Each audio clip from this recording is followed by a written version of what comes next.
बिस्मिल्लाहिर्रहमानिर्रहीम। अस्सलामुअलैकुम। आप देख रहे हैं ताज 92 न्यूज़। नजर डालते हैं आज की हेडलाइंस पर।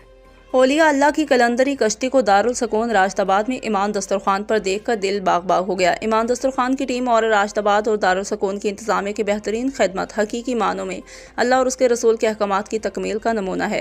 इन ख्यालात का इज़हार साबिका vice chairman municipal committee Tandowala Shahid Jafar Qaim Khani ने ईमान दस्तरखान के मशहूर सिलसिले ईमान के मेहमान में शरीक होने के बाद दारुल सकून के स्पेशल बच्चों में अपने हाथों से लंगर तकसीम करने के बाद मीडिया से गुफ्तगू करते हुए किया।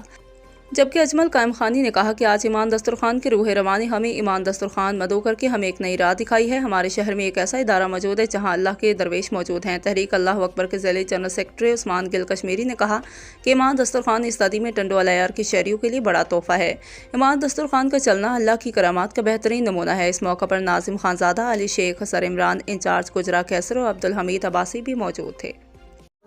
मेरा नाम अजमल खान है और मैं भी टंडोवाला से ताल्लुक़ रखता हूँ और आज हमीद भाई की दावत में मुझे और शाहिद भाई को यहाँ मदऊ किया गया और यहाँ पर ईमान दस्तरखान का जो माहौल देखा, जो इनका तरीक़ाकार देखा, जो स्पेशल लोगों के लिए जो काम कर रहे हैं, ये बड़ा ही सराहने वाला काम है। बहुत ही ज़्यादा आला काम कर रहे हैं ये लोग। स्पेशल लोगों को आम तौर पे स्पेशल लोग ही संभालते हैं और ये मुकम्मल भरपूर किरदार अदा कर रहे हैं यहाँ पर ना इसका दस्तरखान संभालने का।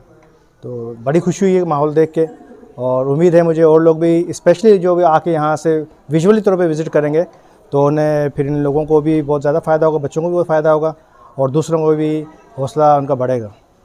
दौर में जो आज आटे की कीमतें हो गई हैं, जिस तरीके से महंगाई बढ़ रही है, एक दस्तरखान जिन्होंने यहाँ लगाया, अगर शहर के मुख्तलिफ इलाकों में अगर ये सिर्फ सस्ती रोटी तंदूर लगाएं तो शहर वालों को उनका भरपूर साथ देना चाहिए ताकि लोगों को कम अज़ कम गरीब को रोटी मैसर आ सके। इस वक्त तो रोटी खाना भी लोगों का बहुत मुश्किल हो गया है।